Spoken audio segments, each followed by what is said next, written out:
بسم الله الرحمن الرحيم. الحمد لله والصلاة والسلام على رسول الله وعلى آله وأصحابه ومن والاه.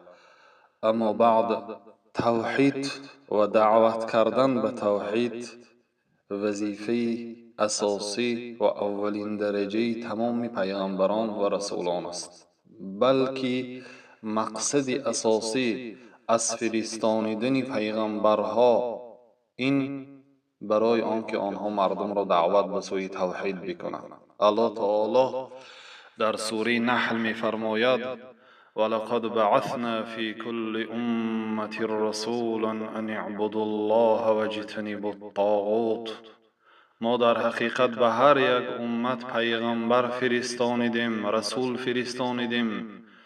آن پیغمبرها مردم را می گفتند که الله تعالی را یک و یگانه پرستش بکنید و از طاغوت اجتناب ورزید، یعنی از طاغوت پرهیز کنید. علامه ابن محمد امین شنقیطی رحمت الله علیه می گویند که هر چیزی که غیر الله تعالی عبادت کرده می شود او طاغوت است. و علامه اسماعیل حقی می گویند که الطاغوت هو الشیطان و ما یدعو الی الضلال. طاغوت شیطان است و هر چیزی که به ضلالت و گمراهی دعوت می کند او هم طاغوت است.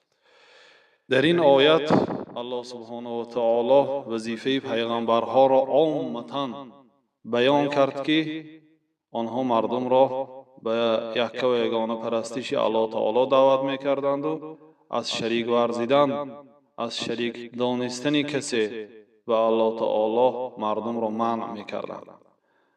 در تفسیر اضواء البیان فی ایضاح القرآن بالقرآن آمده است که مؤلف گفتند که الله تعالی به هر یک امت پیغمبر فرستانید با وظیفه این که مردم را دعوت بکنند که یک و یگانه الله تعالی را پرستش بکنند و از عبادت غیر الله تعالی مردم را پرهیز کنند. و این معنا را در قرآن کریم بسیار وسیع ذکر کرد. عن طریق العموم و الخصوص گفتند، از طریق عموم و خصوص. از طریق عموم به این معنا که یعنی چخیلی که در آیت سوره نحل گفتیم که ما پیغمبرها رو فرستانیدیم، آنها مردم را به توحید دعوت میکرد. از طریق خصوص نام به نام ما ابراهیم را فرستانیدیم، او مردم را میگفت که الله تعالی را یگانه پرستش بکنید، به او کسی یا چیزی را شریک نآورید. ما نوح را فرستانیدیم، ما اسماعیل را فرستانیدیم، ما موسی را فرستانیدیم، ما عیسی را فرستانیدیم. همین گونه از طریق عموم و از طریق خصوص الله تعالی بسیار در قرآن این مسئله را ذکر کرده است. و در حقیقت این کلمه از زبان پیغمبرها، از جمیع پیغمبرها تکرار یافت.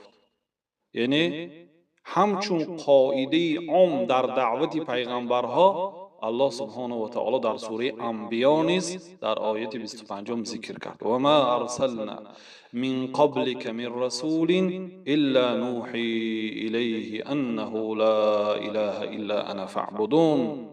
و ما ای پیغمبر، حضرت محمد علیه السلام خطاب به پیغمبر است، ای پیغمبر و ما از تو پیشتر دیگر پیغمبری نفرستانیدیم مگر برای آن پیغمبر وحی میدادیم که انه لا اله الا انا، وحی میدادیم که غیر من دیگر معبودی بر حق نیست، یعنی غیر الله تعالی دیگر معبودی بر حق نیست، دیگر خدایی بر حق نیست. فاعبدون، پس مرا یک و یگانه عبادت کنید، یک و یگانه پرستش کنید.